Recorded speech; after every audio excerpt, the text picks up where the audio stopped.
96. Yo, I said stop myself, I'm not myself. Headed into anything, knowing that I got myself. And all my enemies wishing that I shot myself. Dead, on the bed, clothes covered in red. Stop myself, I'm not myself. Headed into anything, knowing that I got myself. And all my enemies wishing that I shot myself. Dead. What is up, y'all? It is Mike and Phil here with Combat Sports Today. We're going to go over UFC 312, give y'all a little recap of how everything went down and what we think about everything moving forward. How are you doing tonight, Phil? You know, just another day, another dollar. But yeah, yesterday, the big Super Bowl weekend. Ooh. I don't know if you had any bets on that one, but I didn't, just because I just felt like maybe the Eagles could get it done, but you can never trust the refs when it comes to the Chiefs. But the Eagles got it done last night. What'd you think about the Super Bowl last night? It was complete, and from the defensive end, it was just a completely dominant performance. The Eagles' offense, it was serviceable as well, but the defense was really the catalyst of that game, and they were just rushing Patrick Mahomes and weren't giving him time. Yeah, it was pretty impressive. Cooper DeJean, rookie season, first career interception, pick 6 in the Super Bowl on his birthday. To me, that was the standout moment of the game. The game was a blowout, but it was cool to see that. The defense is elite. They have so many notable players on their defense. Jalen Carter is an absolute beast, and in my opinion, is probably going to win Defensive Player of the Year next year. Yeah, they were dominant. Honestly, after seeing the game, I'm convinced the Bills would have put up a better fight just because they have a more explosive offense. If you're going to beat the Eagles, if you can't stop Saquon, you just got to put up points, and it's hard to do that against that kind of defense. Hey, the Redskins, our defense out there looking better than the Chiefs. I'll tell you that right now. Chiefs got over on defense and refs this season, and it didn't matter tonight. Last night, it was rough. I know Philly was pretty sad about Eddie Alvarez losing and BKFC to Jeremy Stevens, but Philly got a ring now. You know what I mean? They got a champion for real this time. But yeah. Speaking of freaking fights, UFC 312 just happened last Saturday. What you think about the overall card? I thought it was a pretty good card, honestly. I mean, like we had already said in the past, name value wasn't necessarily name value wasn't really high. Sorry, I was for some reason not able to think of the words, but the fights delivered. I mean, for the most part, 12 fight card. There were some solid finishes, a couple wars. Yeah, I thought it was good. What about you? From the prelims, it looked like the card was gonna be a banger, right? Yeah. And as the card progressed, like if I'm looking at it right now, we started off pretty hot, right? I believe we started off with Quinlan's Salicod versus Anshu Jubilee. Right? Was that the first fight of the night? Yeah. So that's what it says on UFC.com. But see, the funniest part about Anshu Jubilee, right? He's on a podcast talking about, I could beat Khabib. I could submit him. This dude got knocked out. And how many seconds? 19 seconds. Yeah.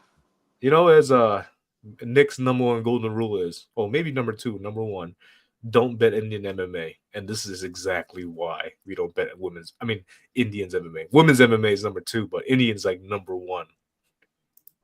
Yeah. Unless it's that one girl, that only Indian, which is both rules, though. WMMA Indian women's fighter. She was actually nice in her debut. Pooja Tamar. Yeah, dude, I was surprised by that. India's got a crazy fan base, so that's why UFC's always trying to break through with these Indian fighters. But the ones they sign, and they ain't the ones, man. I mean, the closest one was Arjun Buller, but he's from Canada, so does that really count? No. Yeah, kinda, I guess. Either way, what'd you think about Quinlan Salicod? Dude, I thought he was. I mean, we didn't really get to see much of his skills. I'd seen some people talking online about how he wasn't necessarily like the most impressive prospect, but I was actually very impressed with his fight on the Contender Series, and I think he's a very well-rounded, talented fighter. So I was excited for him. I didn't think it was going to be a 19-second knockout, but for the 19 seconds that they fought, I mean, there's not much to say. He looked good. He landed clean. I thought we were gonna get to see him do work on the feet, show his overall skill set by taking the fight to the ground and ultimately finding a submission. Yeah, He did not need to do that, but I do rate him pretty highly as a prospect. The only thing is that he's at lightweight, which is like a lot of people have been shitting on lightweight recently, but it's going to be difficult to break into the rankings at that division. yeah, like you said, he didn't really have to show much in 19 seconds, so that's already a good debut, a nice opener to the card. Quillen's a Salikat, I believe he's only how old is he? He's 25, so he's got time. He's Yeah. the Eternals MMA champ. He's on an 8-fight win streak. So he looked good in his debut. Australia kind of needs new guys to represent the card. So hopefully a guy like him can continue to be good because, like, we've seen guys fall off like Izzy, Robert Whitaker, Tai Tuivasa, the Volkanovski. So those guys are like, falling off now. Well, Australia needs some new fighters to rise up in their country. Yeah, dude, But they have a wealth of talent though. One thing I gotta say, um, they have a lot, dude, and it's like it'll just be these random guys, we'll talk about him shortly. Colby Thickness, and like you see them fight, and these guys are just dogs, man. Like Quillen Sawkill, he's a dog. Like there's a certain toughness, in the Australian and New Zealand fighters that we see time and time again. Like you said, I agree with what you said. The new guard needs to come in and make a statement, but when you got guys like Izzy's more of a dancer, but you got these guys who are just dog tough, and Alexander Volkanovski. You got Dan the Hangman Hooker. These guys are built different over there, and they're always game to fight. Like it's the Russian MMA is amazing, and they do what they do well. But when you get a New Zealand fighter or an Australian fighter, you can almost guarantee they're there to fucking scrap, and that's why I appreciate them so much. I think it's safe to say that Anshu Jubilee will probably won't be in the UFC in his next fight. I, Like, dude, I saw I saw MMA Guru talking about it. He was doing matchmaking for matchups to make, and he added on Anshul Jubilee to the list. And his theory was like, because of the massive Indian fan base, they're like they need him. He's like, you got to give him the easiest possible matchup in the entire UFC. He's like, and the only thing I could come up with is Muhammad Yahya. And I thought that was hilarious. I feel like the Dana White's Contender Series guys get signed to 3-fight contracts, so you got to imagine they're either going to give him a layup if they don't cut him. They're either going to give him a layup in a Muhammad Yahya, or he's going to get fed to an absolute killer. yeah, man, it's not like Jubilee's not facing like the best guys too, which he's getting finished by. So it's like who did he beat? Jaka Sirik from Indonesia. Yeah, and to be fair, Jegasargi isn't the worst fighter of all time, but he is arguably not UFC caliber. He does have power though. I mean, I think like Jubilee should be back on the Asian scenes and like probably try to tear it up over there. But like sometimes like the Southeast Asian scene is just not good at MMA, in my opinion.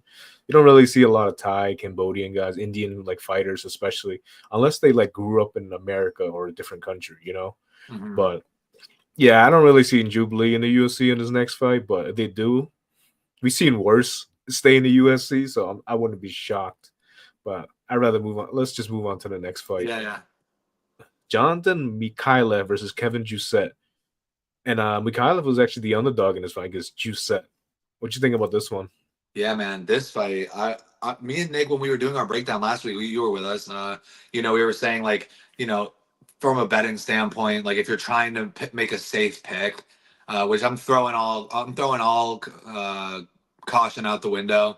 I just want to say who I think is going to win, because I get too mixed up in like talking about, from a betting standpoint, like the guy who has the UFC experience, the guy who's well rounded, has good judo base, technical striker fighting out of city kickboxing. It makes sense that it points to him winning the fight. But we both mentioned that Mikalev is he's a wild card. He's an incredibly athletic fighter, and we both we kind of all came to the conclusion it's not a surprise if he wins. And after I saw him on the scales, dude, the way Kevin Doucette looked, he looked like he was in shape. Of course, he's in shape. He's a professional athlete. But I seen Mikalev on the scale. I was like, I'll be damned if that guy loses, man. And he was winging incredibly heavy leg body kicks with his left leg over and over and over, and then finally Doucette started properly blocking the kicks with his arm. And then right Yeah. as he starts getting the block down, he goes up to the head. And it was causing a lot of stress for Doucette because now I'm timing the body kick. He's only spamming the body kick. And then boom, he sends one to the head and rocks him. So now he's back up here. Now he's spamming the body again. And Doucette just couldn't figure it out. By round 3, that game plan that he was going of circling out right and only throwing left kicks, a more elite fighter is going to figure you out a lot quicker than that and most likely finish you. But for a short notice debut, I think he looked pretty damn good. Good cardio, solid explosive athleticism. I was impressed with Mikalev actually a lot. Was that his USC debut, right? I think it was. I think it was short notice as well. If we can pull it up right now. I could be wrong, but I'm pretty sure he stepped in on short notice. I could be wrong. So that was actually his UFC debut, and he was coming off a Contender Series win, which he got over Muhammad Auto last season with a first round submission. So yeah, props to him fucking being impressive in his debut, especially like those kicks like you said, he mentioned he landed to the body, and like Doucette is pale as hell. So you just saw like all his toes like getting dragged into his body. You seen all the toe marks on his body. It was bad. I was like, yeah, this dude's gonna get a freaking body kick all night long. And Doucette was on a 2-fight losing streak, man. He got finished by Brian Battle and now Mikalev. So he could be on a chopping block, but I don't think so. I think he's got one more in him. He is French too, so they could use him for like a potential Paris card or a Lyon card, like sometime later this year. So I can see him getting one more. Mikalev, they'll probably his next fight maybe be in an Apex or something just to build him up a little more. So I think Doucette gets one more. If he loses his next fight, he's getting cut. There's no doubt about that. Yeah, and Mikhaev is obviously gonna move up the rankings somewhere in the. He's like probably top 40 right now, I would assume, at least in the UFC. But yeah, that's all I got to say about that fight. Good win for Mikhaev. Yeah. Good debut. For sure, dude. And then, all right, this is the fight, right? This is the fight I was thinking about the most, like when we did our breakdown last week. Because, Nick was pretty damn high on Cody Steele, and so was I. But there's one thing I didn't want to say because I like to let you guys break it down because, you guys are the experts in my eyes. But I didn't want to say it.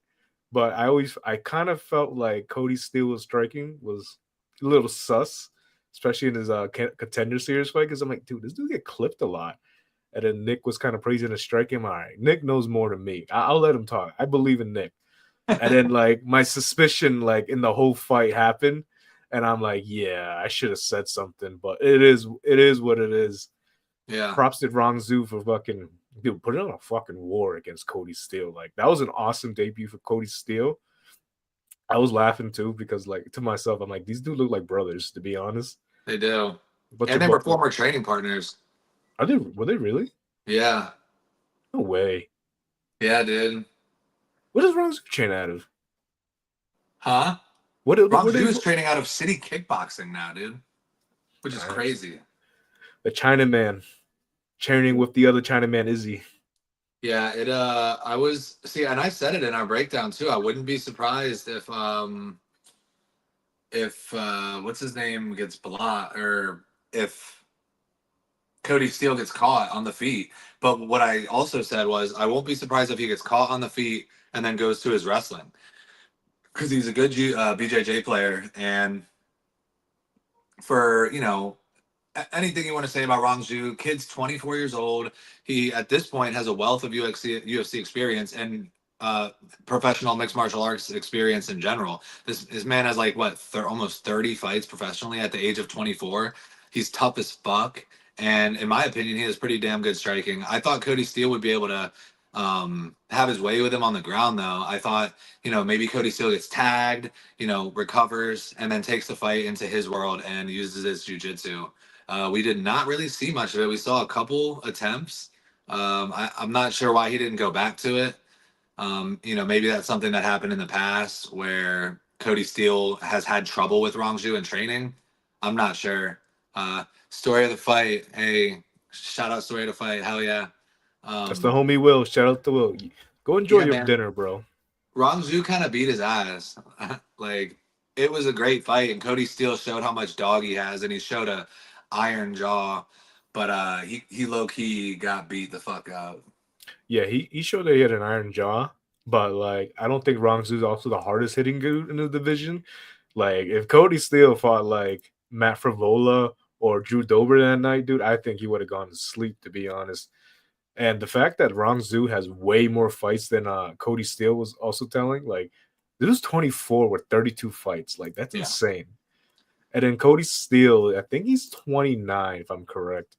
Yeah. With going into his 8th fight. Now, Rongzu could have been fighting cans on his way up, but obviously he was way more experienced. And then Cody Steele could not like get any takedowns on Rongzu at all. He just kind of just kept it on the feet, to be honest.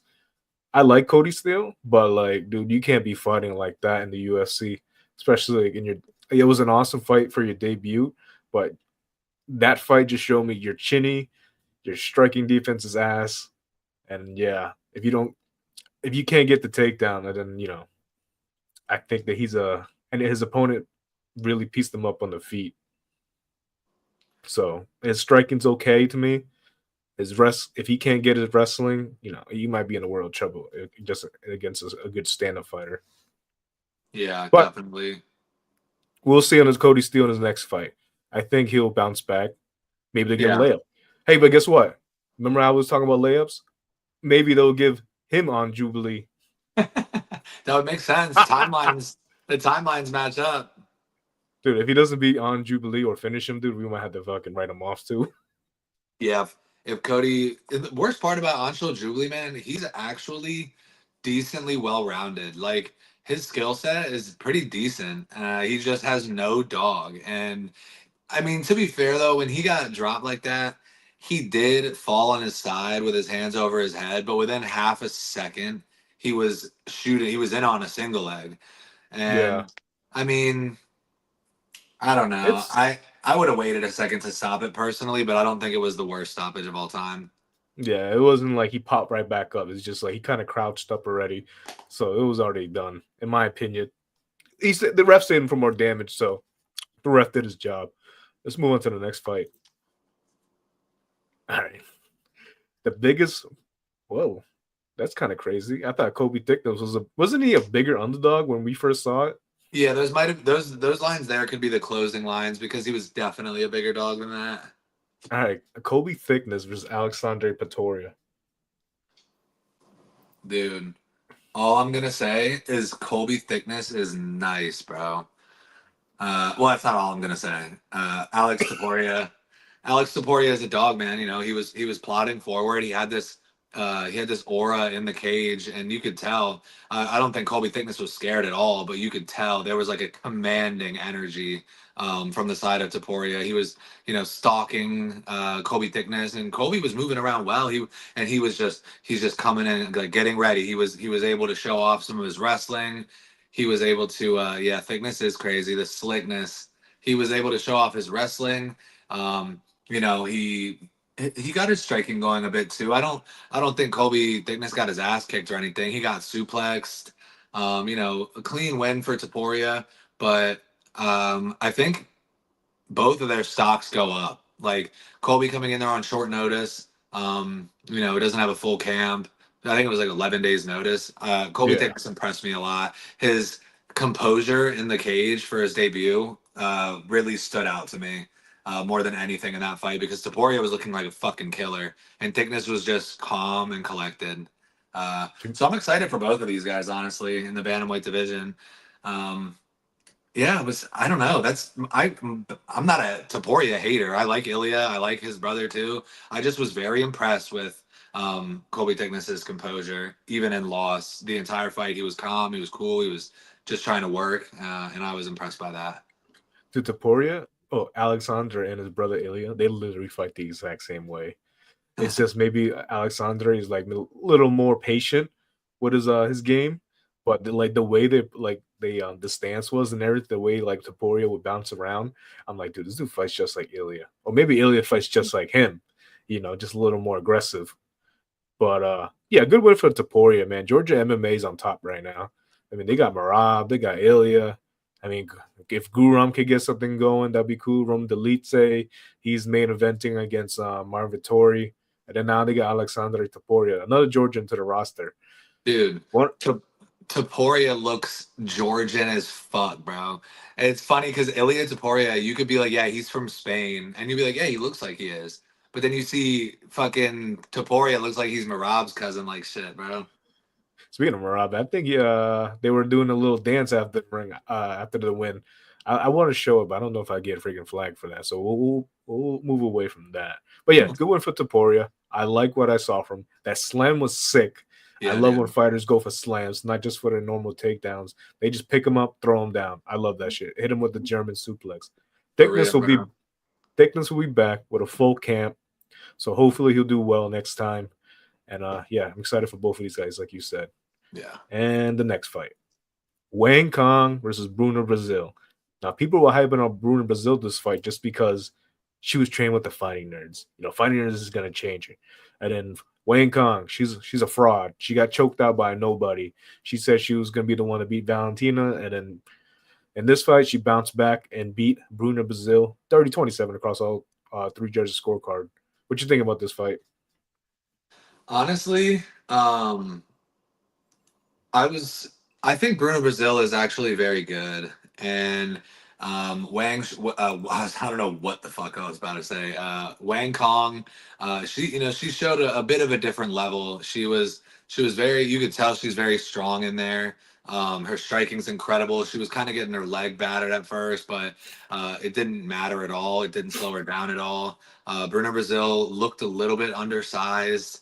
Um, Wang Kong, dude, at the weigh-ins, bro. You see Bruna Brazil, she's going up in weight. She looked a little, she didn't look bad, but like in terms of muscularity versus Wang Kong, who literally is built like like I don't want to say a man, but she's very muscular, and you could tell she was the stronger fighter. Um, Wang Kong, very impressive. Bruno Brazil is better than people give her credit for. I feel like she handled the onslaught very well in a Yeah. clear-cut loss. I think she fought a good fight against a very, very talented and experienced competitor. I'm excited for Wang Kong. I gotta say, Bruno Brazil will be back, but I'm excited for Wang Kong. Like it bothers me how she just got caught and subbed like that against Gabby Fernandez. That is just such a stain as of right. But at the same time, she's new to MMA. She was you know giving her opponent no respect, and at that moment had no reason to have any respect for her because she's beating the shit out of her. Catches a vicious kick. Um, but yeah, Wang Kong is very good, and she works on her takedown defense as it looks like she has been, continuing to improve in her MMA game. I think she could potentially be a threat coming into this division. Yeah. Especially with Bruno Brazil coming off is like inconsistent in her last 4 or 5 fights. She's won, lost one again. So we don't know whether she'll be on a chopping block or not. So we'll see what happens. Maybe she'll get one more. Wayne I, th- Kong, they got. I think they'll keep Bruno Brazil. Like I said, I mean, I'm not the UFC guys, but she's pretty good, man. And I think that she could be a good test for either a journeyman role, as in like if you can get past her, you have a chance at being an elite, or if she makes some improvements and sticks with the fighting arts for a bit longer, she could potentially make waves herself. I would prefer her at 115 though. I'm not I was just exactly about to say sure. that. Like, you think she should probably drop down and wait? Yeah, I was a little bit confused by that. It didn't even occur to me until I heard someone say it out loud, and I was like, "Oh wait, Like your favorite co-host. not much of a bounce back from Kong." I feel like she looked good. Mike is gay. I am joyous. No, I thought she looked good. It's not like Bruno Brazil is some bum on the feet. I feel like that's her game, you know? Yeah. But either way, I think Bruno Brazil will get one more in. If she loses in the next one, and then yeah, she's on the chopping block. But Wayne Kong, they'll probably continue to slowly build her up. So we'll move on to the next one. Tom Nolan versus I can't say this dude's name, so I'm gonna call him by his nicknames, Slava Claus. Which Tom Nolan, it was he got it done against Slava Claus. What you think about this one? It was honestly a pretty good fight. I felt like uh, Slava was really having an issue. I mean, it was clear he was really having an issue with the size and the length of Tom Nolan, but I don't know. Tom Nolan tried to wrestle more than I thought he was going to. Sorry, I spilled something on my table. Not your new Tom Nolan, PC. huh? I said not your new PC. Nah, on the table. Thank God. But yeah, Tom Nolan. Tom Nolan looks good, I guess. Vyacheslav is a dangerous striker. Tom Nolan landed 111 strikes. He went 1 for 8 on his takedowns. He attempted some subs. Vyacheslav has been working on his takedown defense. That's clear. He's also 33 years old. Tom Nolan is a younger prospect. How old is Tom Nolan? Where the hell is his age at? 28 or something. Yeah, I don't know really what to take away from this fight, honestly. 24. Oh, Tom Nolan's young as hell, dude. Dude, he's young. Okay, well, that actually changes my opinion a little bit. I mean, Vyacheslav is dangerous. We saw him kind of crumble against Chase Hooper based on the wrestling threat, which Tom Nolan kind of tried to do something similar with that. But he was clean on the feet. He dealt with Borshev's striking well. He used his length, which is something I love to see because, as Nick will say, you got guys like Kevin Holland who have the range, they have the length, and then they just crash. And it's like, why are you doing that? So I like to see Tom Holland fighting, or Tom Nolan fighting from distance. Tom Holland has hands though, low key. I've seen some videos of him boxing. Yeah, I guess good win for Tom Nolan. My thing is, who are they going to give Tom Nolan next? Where does he stand in the lightweight division? Because there's killers there, and if they, move him up, because he got starched by Mata. I think that was a lack of respect thing for Mata's power. But if I'm thinking, who are you looking to see Tom Nolan fight against? To be honest, I don't really have a name at the top of my head. Sometimes I like to match up guys that fought on the same card, especially in the same division. So like I would like to see him against Rong Zhu, just because it's easy matchmaking. These guys are That's you know what I'm banger. saying? That's actually a banger too. And that's a pretty stiff. I mean, they're both 24 years old. That's a pretty stiff test for Tom Nolan. Rongju is kind of nice. They're both same division. They both fought on the same card, so they can have a nice timeable return around the same time. And then I was gonna say they both well not they don't both. I mean, Tom Nolan obviously trains in Australia, and Rongzi trains. You said which gym? I believe Rongju has been training out of City Kickboxing as of late. Bro, right there. They're both in the same area. So they'll probably fight. I know UFC's probably talking about going back to Macau again or something like that. Something close. So I like to match those twos up together. I think they'll put on a great fight. But Dude, that other than Macau card, I was slumped, bro. Slava Claus, man, it's I don't know, man. To be honest, he's 33. He's won what? 2 fights in his last 6, if I'm correct. I'm looking at his Yeah. Tapology right now. So in his last 6 fights, he's 2-3-1, and he's 33 years old. He's not getting the last time he's got a finish was May 20th, 2023. Again, it's a guy who's not even in the UFC no more. And his other win was a split decision went to James Longtop. So and who's He also beat not in the UFC. Mahashate, didn't he? He smoked Yeah. Mahashate. Yeah, but if I was the UFC, I'm like, yeah, to be honest, you didn't look that good in this fight, so I'll definitely move on from you. You're 33, so we already got enough Russians on the roster. So, Yeah. it's I can see Slavakaz in a different promotion though. For some reason, I see him in a Karate Combat, but I just don't know why. I just he would be nice in Karate Combat. He has a pretty solid striking game. He has the name to like attract people's attention. So Slavakos is cool and all, but I think his time in the UFC is done. And I'm done with that fight. Let's move on to the next one. Now, this one was a banger. This one was a bang. Like I said it, this is the people's main event. The real fight that should have been on the main card pay-per-view over, some certain fights. But Jack Jenkins, Gabriel Santos. I know you had this on the parlay, Gabriel Santos. You posted on the CSC Twitter. What you think about this? First of all, that first round was insane. Yeah, dude, these motherfuckers, and we said it in the breakdown. This fight is gonna be a banger. It has it written all over it. Two guys that are not scared of the fire, man. Like as we've seen from Gabriel Santos, he went toe to toe with Lerone Murphy. He was just willing to stand and trade with David Onama. Jack Jenkins always brings the heat. These guys are two fun up and coming fighters. It's a shame that they got matched up together because obviously one of them had to lose and.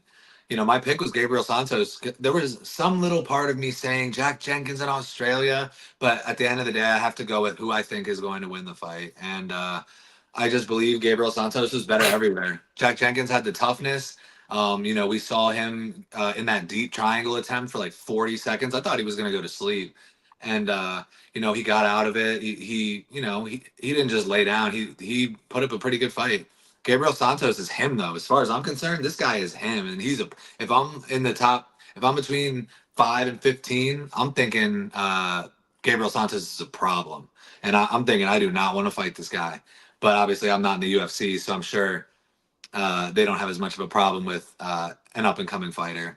But Gabriel Santos is that guy, bro. I'm thinking he's him. What do you think? How did this fight go for you? What were your takeaways?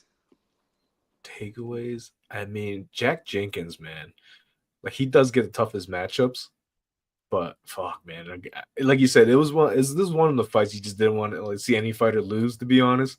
Mm-hmm. And like Gabriel Santos really, he got clipped in the first round, and I just thought, oh my god, no, he's gonna lose again. And then like Jack Jenkins gets on top, and then he gets caught in the triangle. And then I remember I was watching it on the live stream, and I was just like, well, Joe Rogan says it's locked in. Because he says everything's locked in. But right. He's about to tap. He's about to tap. He's gonna go to sleep. Immediately reverse his position. Yeah, So, dude, that front kick that fucking Gabriel Santos threw to Jack Jenkins and it staggered him. I couldn't believe he took that shot. To be honest, like that was I remember being at that moment, I was like, bro, why would you shoot for a takedown? You know what I mean? I was like, because he rocked him with the up kick, right? And then I thought he was gonna just finish him on the feet, and then he just he shot for the takedown. I'm like, bro, this is like Calvin Gastelum and Izzy again. Like, bro, rocked him on the feet and just shoots for a takedown. And then now he actually finished him, man. Charles DuBronx style, man, with DuBronx in his corner too, which made it even more better. Yeah. But I go on. I definitely want to see Gabriel Santos fight again. I know Jack Jenkins had to go straight to the hospital right after this one, so he's having some bad luck lately. But he's 31. Gabriel Santos is 28. Jack Jenkins is also like another like Australian prospect they can still kind of build off, but like we'll see what happens. He maybe he could move up if I'm him. I don't know. Maybe the weight cut's getting to him or something, but we'll see what happens. I like Gabriel Santos. I definitely will be tuning in for his next fight. I think you could throw him on the opener of a main card for like a fight night. It's like or pay-per-view too, to be honest, because I think he's fun to watch, to be honest. Dude, I wanna look at this just real quick. I feel like he deserves somebody up there right now. And in featherweight, Edson Barboza is ranked number 15. I feel bad for feeding Edson Barboza to a young guy again. But the top 10 to 15, it's looking like it's going to be hard for Santos to get a fight there. I would say Chris Gutierrez or Jonathan Martinez, leg kick merchants to get him closer, and then maybe Edson Barboza or Dan. I feel tough putting him against Dan Ige, though. That's a hard fight. Yeah, Timmy. Yeah, Nick, he'll be back later this week for the breakdown with Mike. This is just a This is something new. This is like a recap show that me and Mike wanted to do. We're gonna talk about the headline later. The thumbnail where it says, "Is Dricus becoming one of the middleweight goats?" We'll get to that at the end of the show. But yeah, Nick will be back later this week. We're trying to do like at least like 2 to 3 streams per week. Trying to get his money's worth on the StreamYard. Yeah. Get more active on the tube, dude. I'm fucking excited about Gabriel Santos. He's one of my favorite prospects right now. Okay. Who said that was a good fight, man? What's up with all the foods rocking mullets? Dude, I don't know, man. I don't know. The mullets plus 10 charisma. Hell Hell yeah. yeah. We need recaps every week. Yeah. It's Yeah, most dude. likely gonna be me and Mike on Mondays or Tuesdays. We try to get a third guest because we like to switch it up. And Nick's a busy man, so we like to give him a little break. And Uh, if there's time too, like the last event was early in the day, so we just hopped on and did the recap right after the event. When the cards don't end late as fuck, those are days that we can even recap right after as well. yeah, everything's just trying to fit in our schedule. Like Mike works Sundays. That would have been the perfect time, but it is what it is. We work what we got to do with work with. You the Right, man, Mike? TJ. DJ, you are the man for sure. All right. Opener of the pay-per-view card. Jake Matthews and Francisco Prado. I don't like this fight just because I thought they were really throwing freaking Prado into the wolves at 22 years old. Like, why can't they just ever give him a layup? Yeah. But he looked, he's tough as hell, dude. He eats a lot of shots and everything. But like, I'm like, damn, like the kid's 22, man. Don't you guys want to build him up? And he's made his debut at welterweight, and lost to a veteran like freaking Jake Matthews, who's actually joined the UFC when he was like 20 years old. Now he's 30. It was an okay fight, in my opinion. What you think about this? Yeah. I mean, the stats on the fight suggest that it was closer than it was. You know, uh, it's saying significant strikes. Jake Matthews only outlanded Prado by 9 strikes. Prado had a takedown. See, only outlanding him by 9 significant strikes, that tells a different story than what we saw in the octagon. I feel like Francisco Prado was just incredibly undersized. He looked like a featherweight fighting at welterweight, and Jake Matthews looked big as fuck in there, dude. Yeah, he's a And big boy. he, when Jake Matthews is on, he's on. That's why. And honestly, this is gonna, in my personal opinion, this is one of the worst picks I've ever made. When I saw I saw Prado on the scale, and I was like, bro. I turned to my boy. I was like, bro, I picked him. Look how fucking big he looks up there, bro. He is filled into that frame well. And then they get in the cage, and I'm like, oh nah, bro. He looks 25 pounds lighter than him. And this is giving me when I picked who's that little Hispanic, he's a Hispanic American boxer. He got smoked by Jack Della Maddalena, and then he got knocked out by Themba Garimbo. What the fuck? That's my worst pick I've ever made. What the fuck's that? Pete Rodriguez. I picked Pete Rodriguez over Themba Garimbo by knockout in the first round, and he got starched in like a minute. And that's probably my worst pick ever. But this Prado pick, after seeing what he looked like in the cage, in terms of his size, I'm like, I was watching the fight, like, how in the world did it make sense to me to pick this guy? Jake Matthews, experienced vet, looked like he had 30 pounds on him. That's not his fault. Um, Yeah. but Prado, I don't know where dude, this is another example of a guy who would benefit from more weight classes. If there was a 160 or like a 163-pound class, Francisco Prado would be an eligible fighter for that weight class because he looks too sucked out at lightweight. He looks incredibly undersized at welterweight, and it's unfortunate because he's tough as fuck. Yeah, 22 years old, bro. He's 1-3 in the UFC, but look at the guys he fought: Jamie Malarkey, right? Otman Azatar, Daniel Zahuber, and Jake Matthews, dude. Like, what 22-year-old is getting these matchups in his first 4 fights? I mean, Otman's kind of like a layup for him, so thank God he knocked him out. But like the other guys, like Daniel Zahuber, like, come on, man. You I mean, guys he is got like, pieced the fuck up by Daniel Hoover, and then he goes up, and they're like, "Here, take Jake Matthews, who has 20 fights in the UFC." They yeah, did him no justice there, bro. dude. Like, if you're gonna, I know he had to move up, but you could at least give him Jubilee, Like bro. shit, bro. Dude, like if you want to build a 22-year-old up, man, you got to do it the right way, man. Build him like, dude, give him like the Rouse Rosas treatment or something. You know what I mean? I Right. mean, Rouse Rosas Jr. beat some solid guys like Ricky Tercios, but I don't know, man. I feel bad for the 22-year-old man. I'm not a fan of just throwing like those young kids in the wolves. I'm like, all right, give him a couple veterans in this first fight. kind of like the ones on the way out. And then if he doesn't Mhm. finish those guys, then yeah. But yeah, it was an okay They fight kind to of me. did that though. They gave him Jamie Malarkey, who is good, but he's susceptible to getting chinned. He's a talented fighter who, I mean, I don't know, man. I feel bad for Francisco Prado as well. I don't know what's next for him. I mean, Jamie Malarkey, dude, he has way more experience than him, and and he was coming off a win against Michael Johnson. Like, come on. That was a robbery, bro. That shit was a robbery. Yeah, but it is what it is. I mean, that's not what we're here to talk about. But Michael Johnson is good. Edson Edson, shouldn't be in the UFC. Hey, give him Gabriel Santos. How about that? Let's have Gabriel Santos leapfrog into the top 15 against Edson Barbosa. Tough test against a veteran. Edson Barbosa should be in the UFC just because like he can still compete with the top 15. Like he has a win over Dan Ige, I believe. No, he went to distance with Ann Ige. Well, I mean, I know we don't want to talk about robberies, but Edson won that shit. But yeah, He almost Edson's finished Laurel Murphy. yeah, he almost finished Laurel Murphy. Like he's still competitive. Is he like winning? No, but he's a top 15 gatekeeper. That's what I put Edson Barbosa now. So Edson still can compete with the UFC fighters, but he's not the same as he used to be. I never thought he was elite. I thought he was just a really good striker who could beat a couple guys outside the top 5 or top 8. But I would love to see Edson Barbosa in karate combat. I think at his age now, make He'll be himself more killing round. people.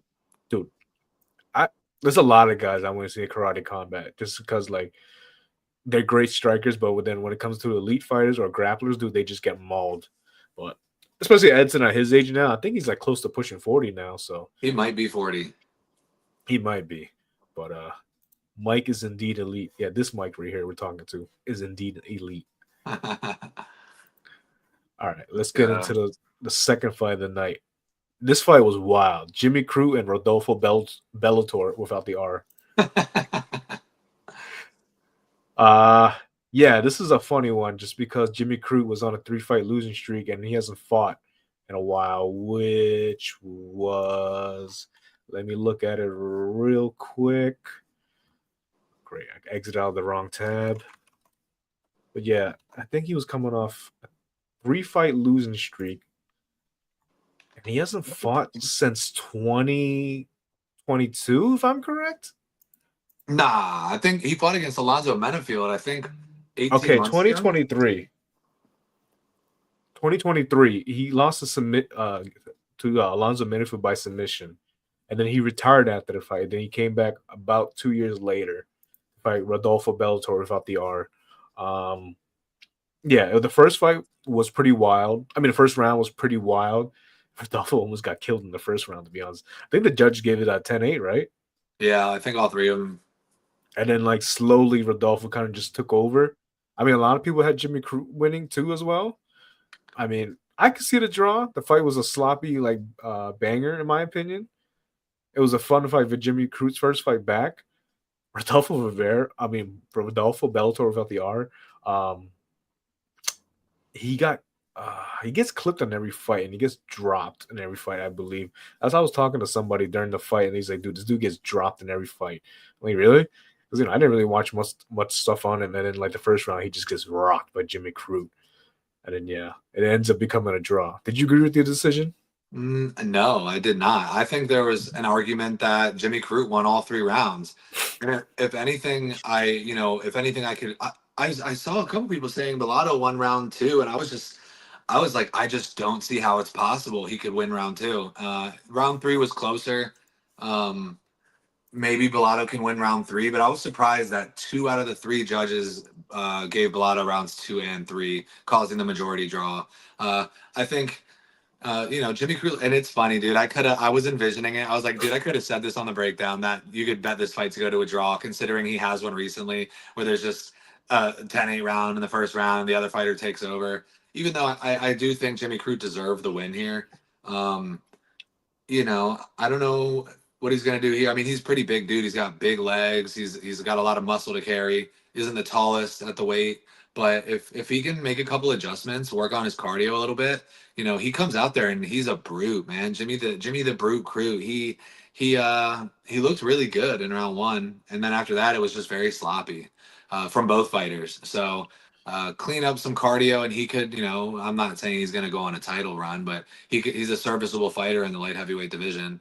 Rodolfo Bellato, low key, might have a lower ceiling than Crew. Bellato, he is a berserker, and he definitely has a lot of power and finishing potential. But one thing I was noticing during the fight, I was like, why is his head so small, bro?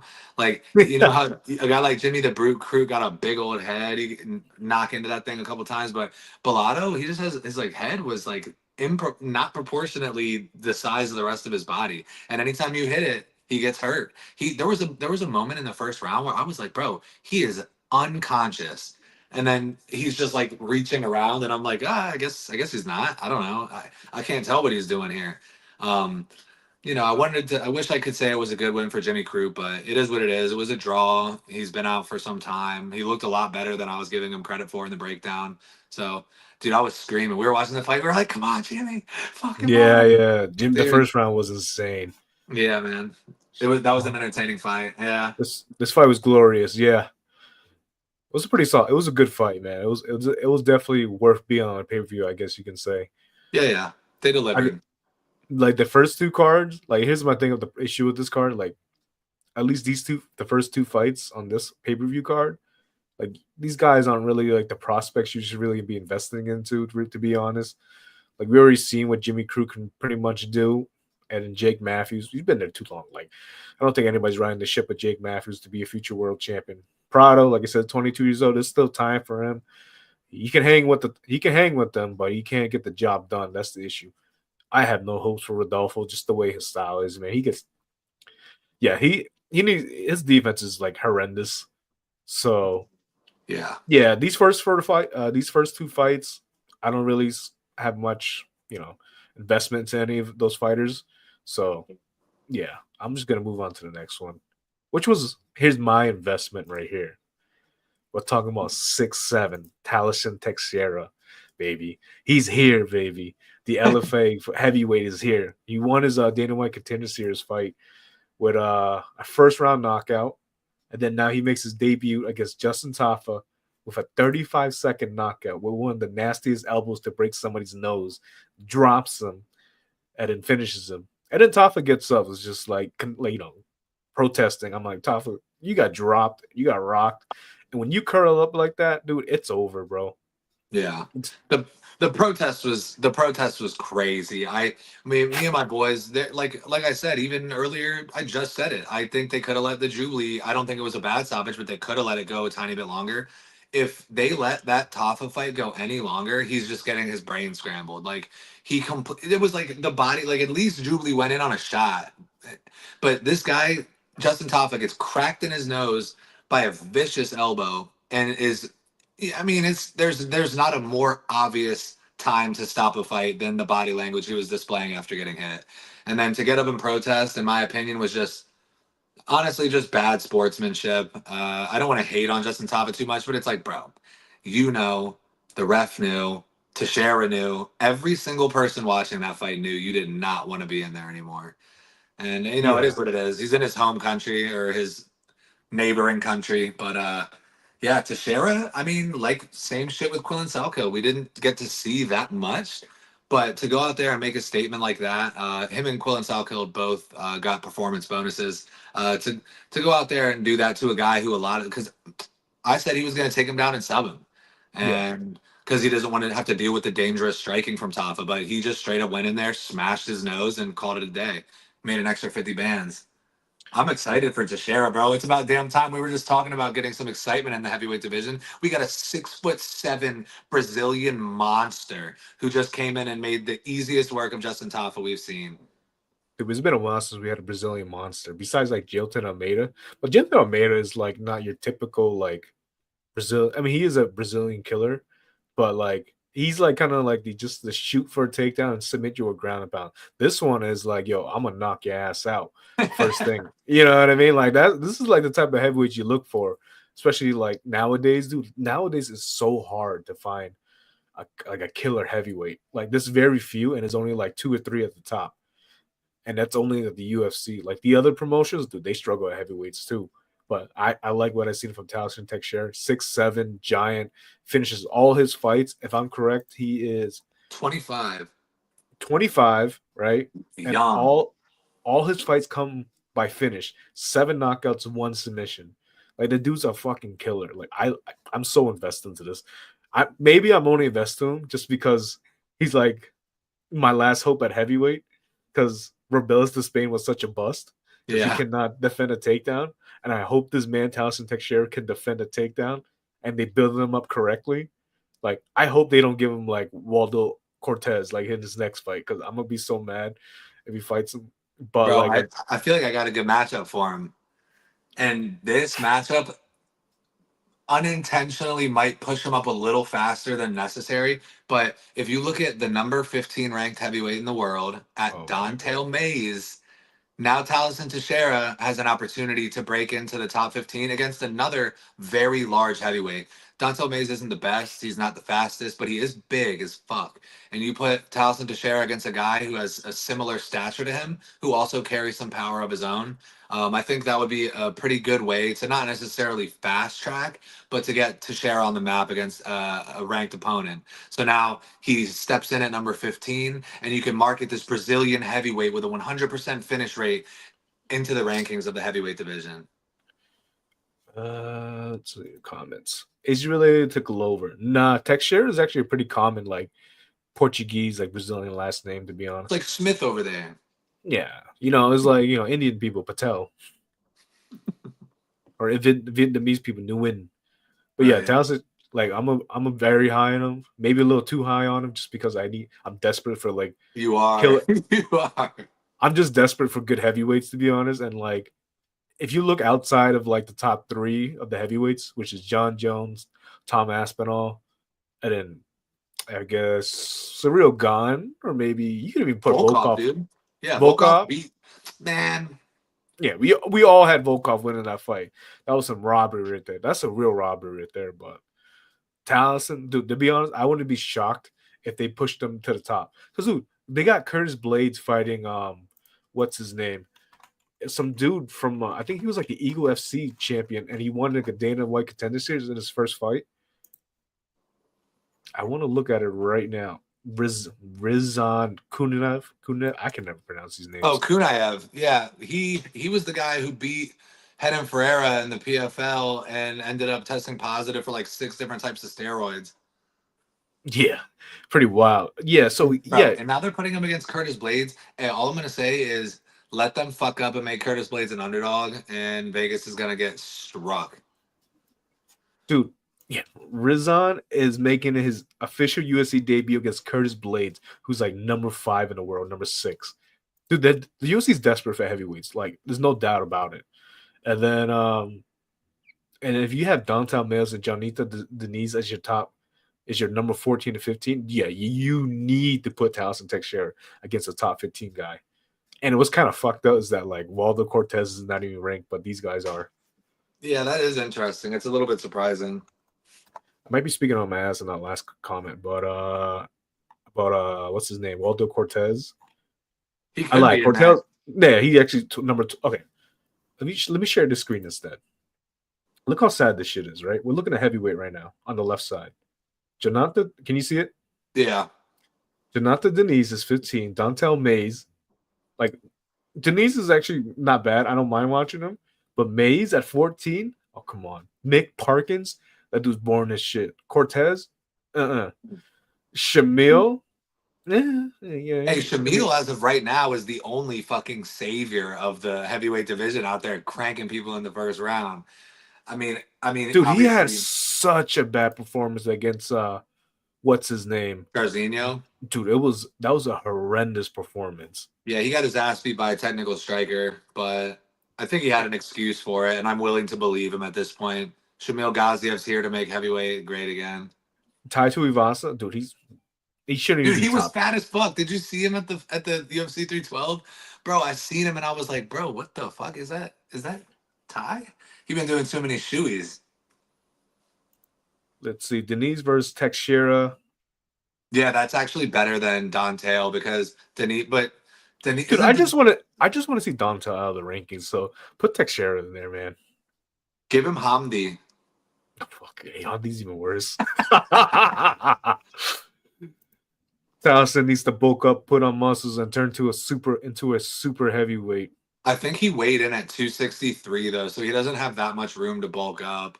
And if he does, if he builds a bunch of muscle and then say he can bulk up to like 280 with some pure muscle on him, the cut is going to be it's going to be a lot harder, I feel like, if you have to like cut after adding all that muscle. So I don't know. It's interesting. He is very soft body, but he's tall as fuck, man. He needs to get on that Volkov diet. Yeah, bro.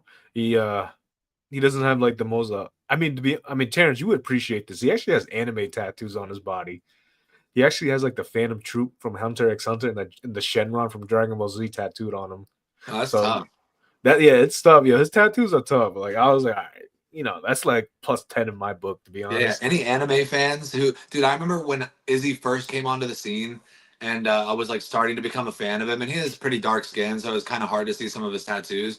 But the first time I noticed the cursed seal mark on his belly, I was like, he's my favorite fighter. He's my favorite fighter. Yeah. Every time I see an anime tattoo, I'm like, yeah, I'm rocking with this dude. Like I fuck with this guy.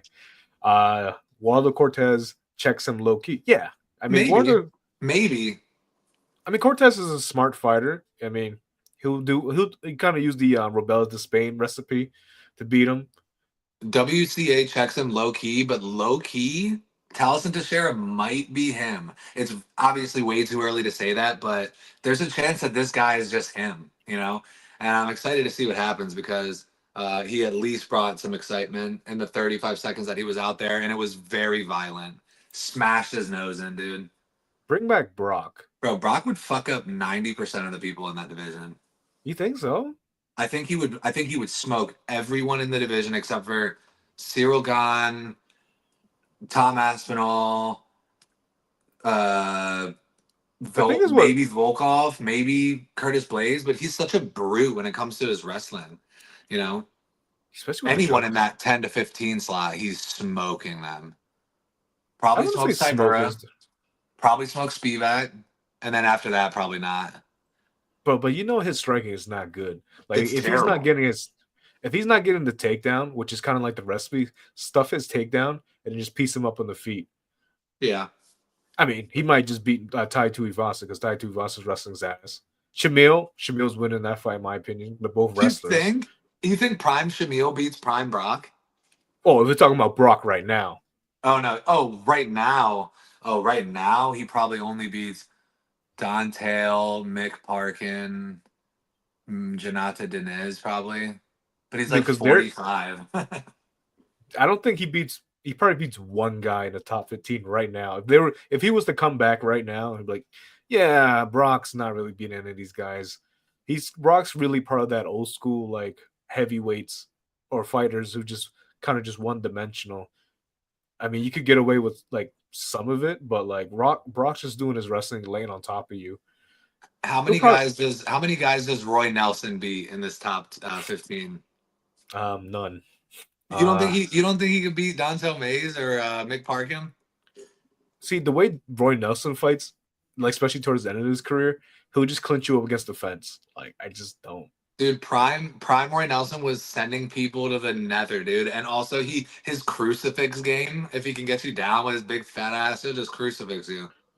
So if we're talking about Prime Roy Nelson, yeah, he could probably beat most of these guys. But like as Roy Nelson we get now is just like holding you against the fence and clinching you, absolutely horrendous. Bobby Lashley. That's a throwback. ECW God. Yeah, to be honest, I don't think Bobby Lashley's that good. He beat a bunch of cans. Like, yeah, his record says 15-2, but who's he really beating? And look at the guys he lost to. So it's kind of like that's already the red flag right there. Like, I think he lost to James Thompson, I believe, and I was like, yeah, if you lose to James Thompson, yeah, you should probably retire. Is James Thompson the guy who got smoked by Fedor's little brother? Yeah, he got smoked by Kimbo Slice. You get smoked by Kimbo Slice, All right, let's go to the next one because we're going to the co-main event, baby. What did I say, man? What did I say? Zhang Wei Li, baby. What did we say, baby? We say, baby. Tatiana Suarez, like, I do like her a lot. And then a lot of people saying fraud check. I'm like, you can't get fraud checked by the champion. That's the fucking champion right there. Dude, I And I, hate that. dude, like some people just throw the word fraud check so loosely, and I'm like, bro, you can't be a fraud fucking losing to the champ. It's just simple. And I mean, the odds were very disrespectful in my opinion, because I thought Tatiana Suarez, she has great wrestling, but this is Zhang Weili. She's probably the best all around fighter, like, especially at in all the women's, to be honest. Like, yeah, the best all around women's fighter. And the fact that she was a plus 114 underdog, I was like, bro, that's insane, bro. Like the champion being an underdog against Suarez, who's, like I said, has been inactive. I said to you, like Tatiana Suarez striking his ass or just mid, and then you guys think, a lot of people think, oh, she's gonna ragdoll Zhang Wei Li. When has Zhang Wei Li ever been ragdolled like that? You know? Yeah, I was hearing a lot of stuff, man. And I never, if I'm confident in one fighter, that doesn't mean I'm discounting the other fighter. Like I try to look at these things as unbiased as I can for the most part. And actually on the CST parlay, we caught Zhang Wei Li at plus 130, but she was plus 105 throughout the week, and then before the fight, a couple hours before the fight, when me and Delinquent were talking it over, she was plus 130, and it's like, bro, I think in terms of a betting standpoint, I think Zhang Wei Li was bettable up to whatever the fuck. If she was minus 200, yeah, it's a lock. And, what we talked about earlier in the week, Zhang Wei Li is better everywhere. Tatiana Suarez has those wrestling credentials. This is MMA. This isn't wrestling. Zhang Wei Li is a better wrestler in terms of in a fist fight. Zhang Wei Li is better everywhere. Her defensive grappling, obviously, as we saw, was better than it needed to be. Her defensive wrestling was great. Her striking is obviously levels ahead of Suarez, and I like Suarez too. And it's hard. It's very hard for me to root against Zhang Wei Li against anybody because she's just so cool. But there were moments in that fight where I was hoping Tatiana Suarez could, pull off some sort of miracle because and bro, y'all saw me in the CST group chat. I was like, what the fuck did Suarez even do in round one? I could give that round to Zhang Wei Li off 6 strikes. But at the end of the day, she did have control for a decent period of time. And she was completely spent after round one. Honestly, surprising that she made it the distance. I cannot believe she was an underdog. This is one of those put 10,000 on it type of locks. Yeah, I thought And this was a lock easily on Zhang Wei Li for me. yeah. And did you see what happened to Suarez's knee? Yeah, bro. What the fuck? How does that even happen? Like it must have somehow the canvas did that to her on a shot. I saw the cut after round three, and I'm like, bro, what the fuck is that? It was like there was all this bruising around it and this boomerang shaped gash. I've never seen something like that before. You want to see something funny? Oh, is it that? Yep, I knew that's what it was gonna be. Yeah, bro, that is fucked up, man. Dude, that shit was so nasty, bro. I'm like, I was calling it when I was watching the fight with somebody, and I was like, bro, is there cut in her knee? I was like, oh, I think it's just blood from something. I'm like, bro, I think she literally opened up her knee, and somebody was saying it was like the stitches or whatever, like the former cut from her Yeah, knee like a surgery. weakened area of skin. That's the only thing I can think. Like if there's a mass of scar tissue there or something. But the gash is deep, man. I haven't rewatched the fight, but I do not know exactly when that happened or how it got that bad. Yeah, so like I think Suarez could bounce back into another title shot, but simply she was just not ready. I really think she needs to build up a little bit more, maybe 2-3 wins to get back into the title shot. Like she could win her next fight, maybe get a title shot, but like her striking just needs to be caught up with at least be like effective. Like it just wasn't effective at all in this fight. And when she would shoot, Zhang would either like stuff it or just reverse it, and she would get top control, and finish and be on top and being effective. But fuck, I don't think she has what it takes, man. I don't think that was her chance unless because Tatiana Suarez is 34 years old now, and unless somebody else can beat Zhang Wei Li, that proves to be like if somehow like who the fuck? Nobody. I don't think Suarez beats. I don't think Suarez beats Jandy Roba. I don't think Suarez beats Xiao Nan. I mean, she already beat Andrade. I low key. I think Mackenzie Dern is live against Tatiana Suarez. No hate to Suarez, but I mean, just talk. And I love Suarez, dude. But just talking about like, if I'm thinking about how can she get back to the title, I do not see a realistic path. I mean, maybe she did, who the fuck is she going to fight? Xiaonan or Jandiroba? I feel like those are tough matchups, man. Jandiroba is the dark horse of the division right now. Yeah. As of right now, there's no really like standout contender for me. I mean, yeah, I can never pronounce her name. Say it again for me. I say Jandiroba, but I think it's Jandiroba. Jandiroba. Jandiroba. Yeah, some shit like that. People already talk about her moving up to fight Valentina. I could very well see that, but Valentina has to face Manel Ferro before that fight She's happens. Gonna lose that fight, bro. Shevchenko's gonna lose that fight. I have a very weird feeling. I have a strong feeling she loses that fight. Could be France's first world champion if that happens, but we're already over an hour, so let's move on to the main event. Let's see. What's up, boys? What's up, gang? Oh, bro, I thought Tatiana had a chance, dude. I honestly did. I like how Fu just randomly just joins out of nowhere. Fu, you're fired. As you can see, the Special Combat Sports Today t-shirt, you know what I'm saying? We all got the same one. How's it feel to wear that t-shirt? I'm just here to promote, bro. I'm like the commercial right now. I'm like, this is not an ad. All right, I just got this big ass water, and I'm like, why does it feel like there's something in it, bro? Yeah, that's not a good sign. All right, since Fu, you're here, give us your thoughts on Sean Strickland versus Dricus Du Plessis, who won by unanimous decision.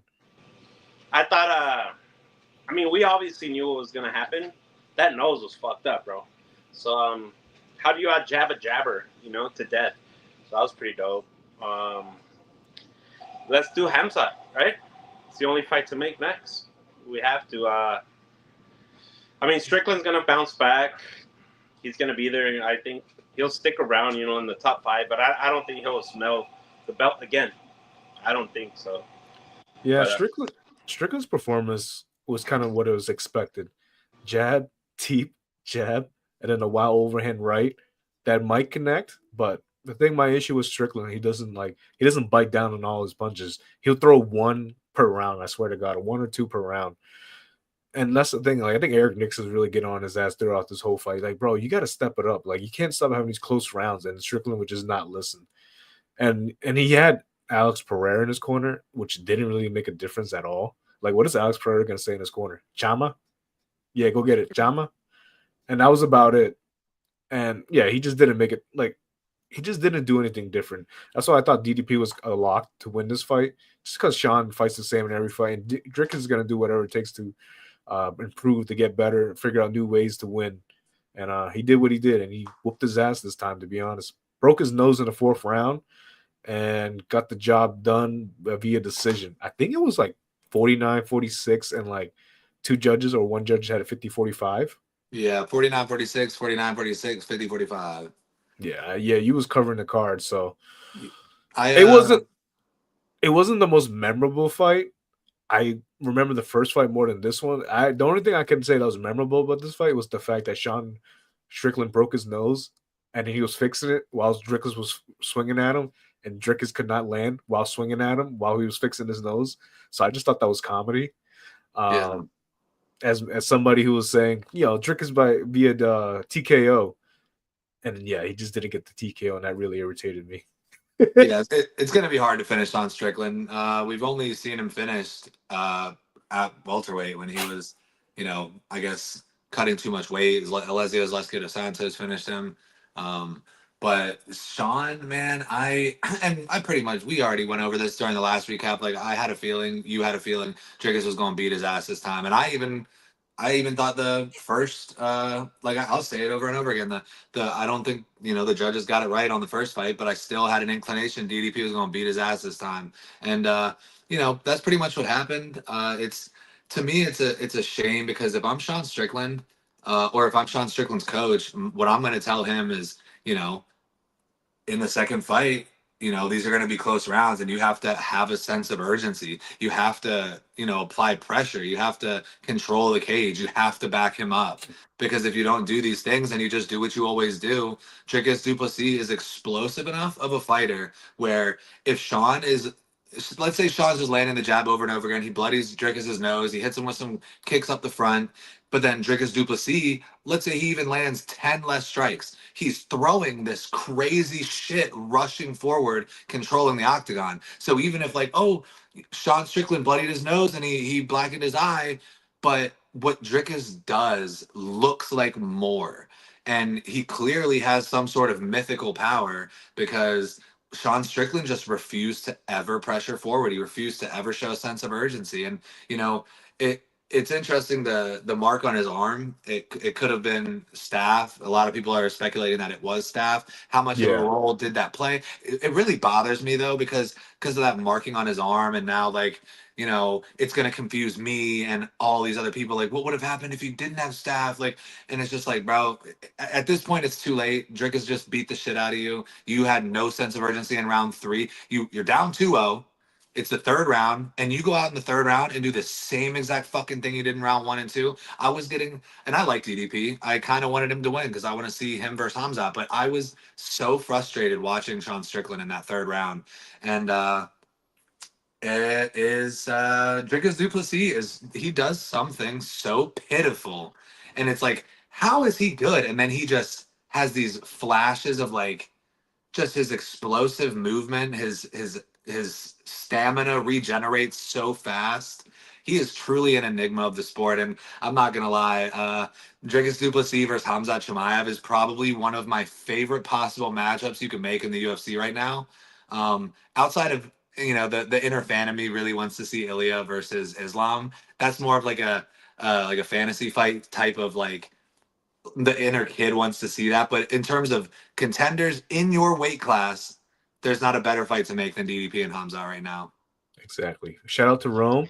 He's got a Rome Vance video coming soon. Shout out for the $4.99 chat. Super good chat. shit, Rome. I still don't know where the money's going to, so I got to sub the account. I think so when you get the super chats, I think YouTube pays it out in a monthly basis. So like let's say like this is how many super chats you get at the end of each month, it like cycles through. Yeah, so I'll be collecting it and just put it back into the page. Appreciate that, Rome. Love you, bro. Can't wait for the video. I saw your text. I think as of right now, I cannot edit videos just because of my CapCut issue right now. So I think you can if you're still there, and then I'll post it. And then I'll shoot it to me. I can edit it too, bro. or send it to Fu as well. Only if it's like a Kanye rant. Yeah, bro. Kanye's wild right now. But yeah, I want to get to the topic of the thumbnail before we head out soon. Which was shout out to DDP, man. That shit, hey. And Strickland, bro, like honestly, like if you train at one of the best gyms in the fucking world and you're still gonna be doing the same shit every fucking fight, come on, like I get why Eric will get pissed, bro. Like, come on. I get it, bro. No one can take you down, but can you take someone down? Can you like I get it. Oh, no one can submit me, no one can take me down, but can you do the same? Like go reciprocate the energy, bro. Like be a mixed martial artist. Don't just stand there. We're gonna get you fighting Darren Till. Fucking in an influencer fight if you can keep doing that shit, you know? Bro, Strickland, the last thing I'll say about Strickland before we get to that topic, that motherfucker I'm like, bro, he doesn't know how to throw a hook, bro. It's jab, jab, jab, jab, jab, jab, teep kick, winging, straight arm over the hand. Like, if it connects, it's going to be with the side of my hand. And it's like, bro, you need to learn how to throw like a compacted hook. Just throw a hook. Once, please throw me one hook so I can see that you know how to do it, that your body can move like that. And he's training with Poatan. He got knocked out with a hook. You would fucking think the guy's walking you to the fucking cage. He'll teach you how to throw a fucking hook. Even Bruna Brazil, the fighting nerd, she's over there mimicking a style, and everybody's like, "Oh shit, it's all fun." Now they're making fun of this dude, you know, like, but it works to a point. You're like to a certain, like, you can only get so far using this style. Yeah. That's my opinion. Well, last thing on that before we switch to the main topic of this stream, it's I would love to see Sean Strickland bare knuckle boxing just for the hell of it. I think that fits his style, to be honest. Yeah, you probably fuck people up there, bro. I mean, he might jab somebody to death in a bare knuckle fight, but for real. But him in that environment, like, dude, like especially like a crowd with like a bare knuckle crowd, dude, people will love him. People eat it up, and it's somebody that Dave Feldman would want in this promotion, to be honest. But let's get to the main topic of this stream. I know we wanted to recap, but I made this thumbnail specifically because people were saying like, "Hey, yo, even though we don't like the way Dricus fights, he's really making a case for us being one of the best middleweights of all time." And I wasn't sure that like if I really want to declare that because I'm like it says compared to his style compared to like Anderson Silva, Israel Adesanya's, Rich Franklin's, like his is not the most pleasing one, I guess you can say, or the most technical. I'll go But first whenever you're ready. so, but when I look at his resume, right, you can't deny who he's beaten, you know. Let me see if I can share the screen right now. Here we go. I mean, Sean, just Izzy, bro. Like, you don't even have to read it. I already know he beat Izzy and fucking Bobby Knuckles, you know? That's it. dude, he beat Sean Strickland twice. He beat Izzy he choked him out in the fourth round, and like in a good fight, to be honest. Dude, honestly, when he beat Robert Whitaker, I was like, holy shit. All right. Derek Brunson, horrendous fight. Just a horrendous fight. Like Derek Brunson gassed out. Darren Till he whooped his ass in the first round. Kill came back, and then he choked him out in the third round. And Tavares was piecing him up in the first round, and then he came back and won. He has this thing where he gets pieced up, and then he comes back and win. But like ever since he got his nose surgery, the dude's been on a freaking tear after that. He's got to be Mexican, bro. He's got that heart. I'm sure he's like Canelo, bro. He's got a Mexican dad or some shit like that. Because you don't teach that kind of heart, bro. Like, it's rare, you know. Like, some fighters, it's rare. Like, you describe a fighter, oh, they got heart. Like, you can build a perfect fighter. He's probably got like every fucking. He's like Voltron, bro. Like, he's got every piece of MMA just put into him. But heart and cardio, the best. So this wants me to. I want to ask the question. Since you want to go first, where do you rank Dricus Du Plessis and all the middleweights in the UFC for champions? I am gonna rank him at number 2. Oof. Because he's not done yet.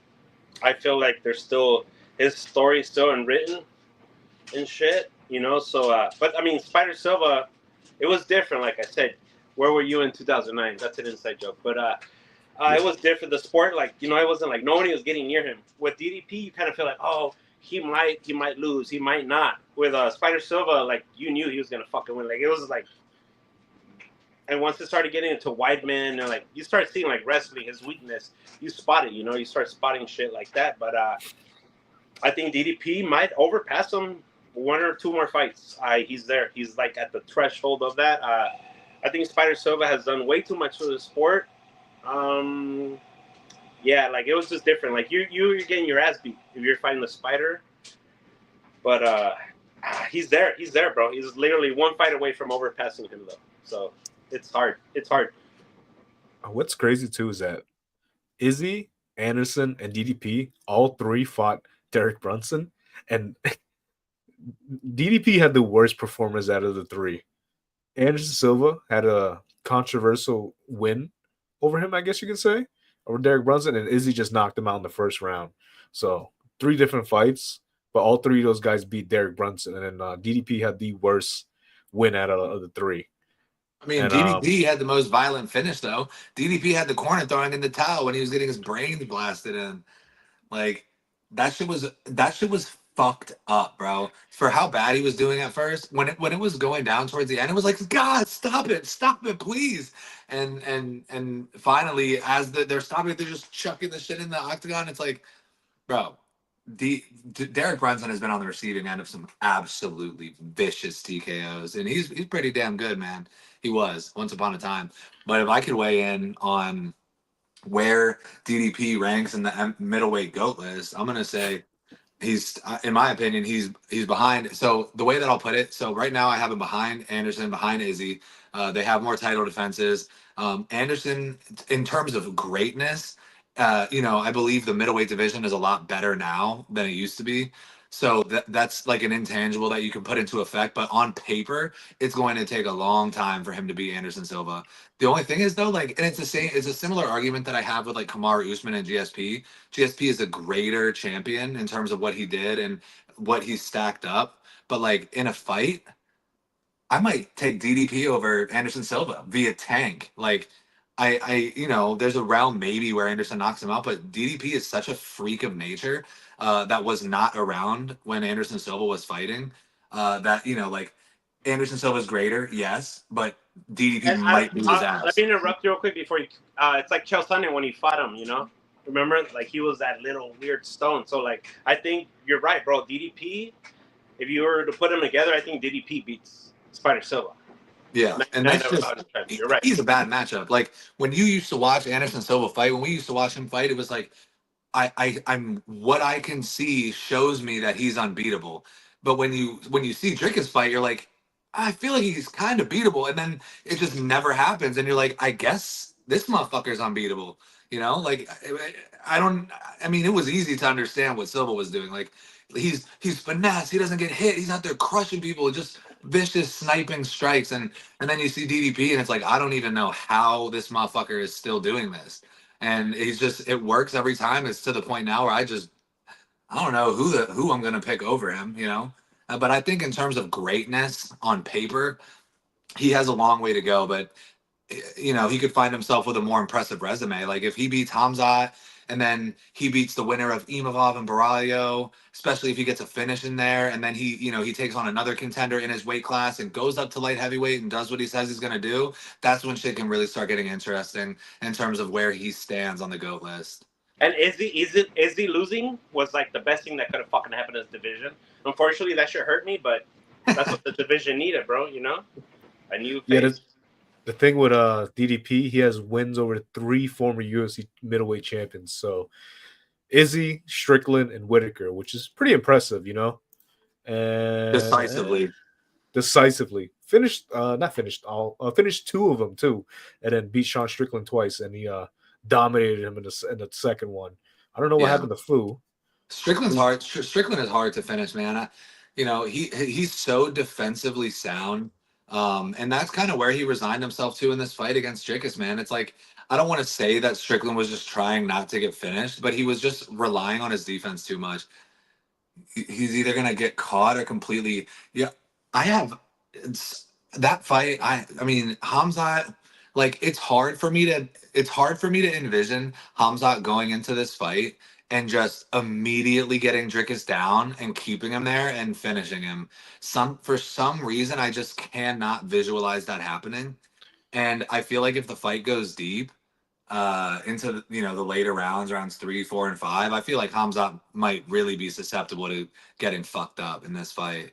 I mean, who knows? Maybe Hamzat's the actual guy who's unbeatable, and he goes in there and does to Dricus what he's been doing to everyone else, and that would be the biggest statement you could make in besides Ilyas sleeping Islam. I think Hamzat going in there and finishing DDP in round 1 is the biggest statement you can make in the UFC right now. But I just, for some reason, can't picture it. Yeah, so if Hamzat goes in and just destroys DDP, like we literally have a new superstar in our hands. Like, will he reach the level of Conor? Probably not, but like he's definitely gonna be a bigger star than Izzy, in my opinion, just because this dude's fucking reckless on the mic. He has the look, he has the style that finishes everybody. So if Hamzat can just smoke DDP, I see him getting projected pretty high. Like Dana's gonna be like, yeah, this is our guy. This is the next superstar we need, because we're in our UFC right now. Our stars are gonna be Ilya Taporia, Alex Pereira, and then Hamzat. And if Hamzat starts smashing, if he beats another guy after, like Hamzat, for example, let's say he rematches DDP. If he smashes DDP, right? Because like, what's a bigger fight, DDP Hamzat 2 or DDP? I mean, or Hamzat or Imavov? I mean, you would think DDP, right?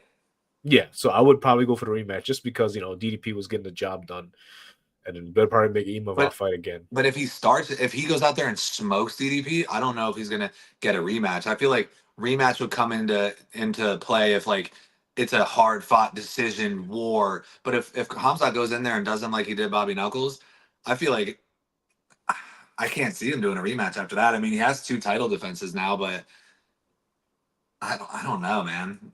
Dude, imagine if Hamzat just smashes DDP, right? And then he's just like, bro, I want Alex Pereira next.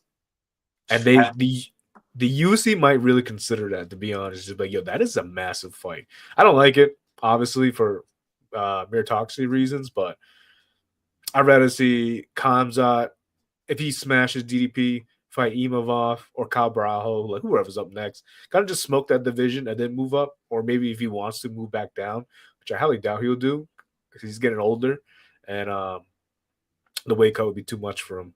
Yeah, But what I want to see ultimately, DDP and Hamzat, and then put Imavov against Baralio in a title fight eliminator. So you got DDP Hamzat, winner of that fights the winner of Imavov and Kaio, and that's pretty good. But Dean Thomas made a good point today on Ariel Helwani show. Is like Kanza is just a sprinter. Like once he gets like if he doesn't get it his way, he starts to slow down a lot.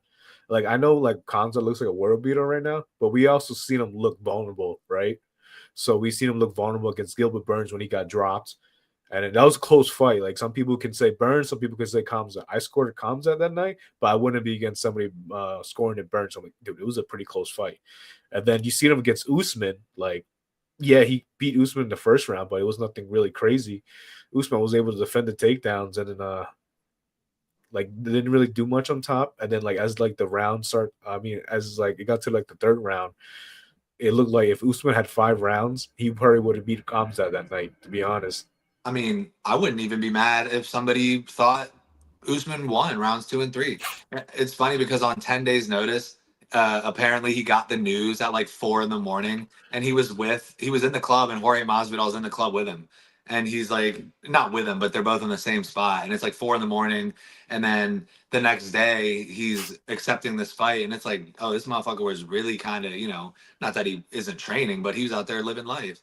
And he comes in on 10 days' notice, and Kamaru Usman is no slouch. I don't care what anyone says against anyone, anytime. Kamaru Usman is that guy. And so I don't take it too much away from Hamza for not being able to dispatch of him early. That's a all-time great, But on 10 days' notice, up a weight class, and Usman was able to hold his own. That's not eye-opening. I mean, Hamza got it done, but did he? We don't start the great convo until he beats Kamzat. Well, we can't put Kamzat in the great conversation either if he only beats one really top level guy. He beat Whitaker in the most fantastic way possible, but Kamzat still has a lot of work to do, Well, Helwani was talking about how like they're trying to compare how Tatiana Suarez's time off would be like the same as Hamza. Like is he going to really perform with how he fights like once a year? Yeah, I think so. But we're reaching 1.5 hour mark, so let's get this little one out the way, and then we'll head out. Terrence has it. Silva 1, Israel 2, Whitaker 3, GSP 4, Bisping 5, Kamzat 6, 7 DDP. Yeah, this is my boy Terrence. I know he's a little biased, but you think Hamza's gonna win that fight? I can see it happening because it's the way the first couple of rounds DDP looks questionable. Then like you said, he just kind of just builds his way back into the fight. So I want Kamzat to win that fight because I want Kamzat to be the next superstar in the UFC, and I think he will be the next superstar in the UFC. And the UFC desperately needs it.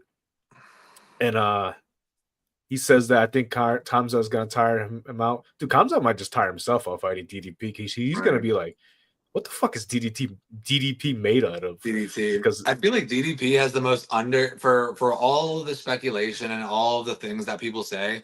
I feel like DDP has some of the most underrated cardio in the sport, just because they're like, oh, and I'm the same way. I was looking at him like against Izzy, against everyone. I'm like, oh, he's dead tired. He's dead tired. It's gonna be over for him. And then he just comes back, and it's like he doesn't even look tired anymore.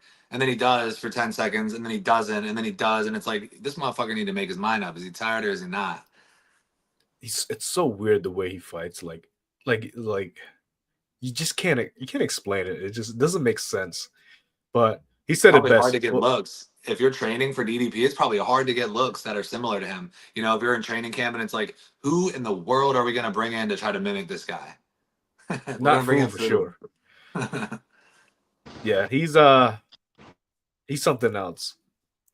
Being tired versus a wrestler versus a striker is so different, though. That's true. It's true, but like it's DDP. He's also good at wrestling as well. Well, look at Peyton Talbot, bro. He looked like a fucking fish out of water, dog. with I don't even want to talk about that shit. Ronnie Barcios. Fucking made my boy look like shit. But it's like that strike. I don't know, you know. So like with me, dude. So here's my shit.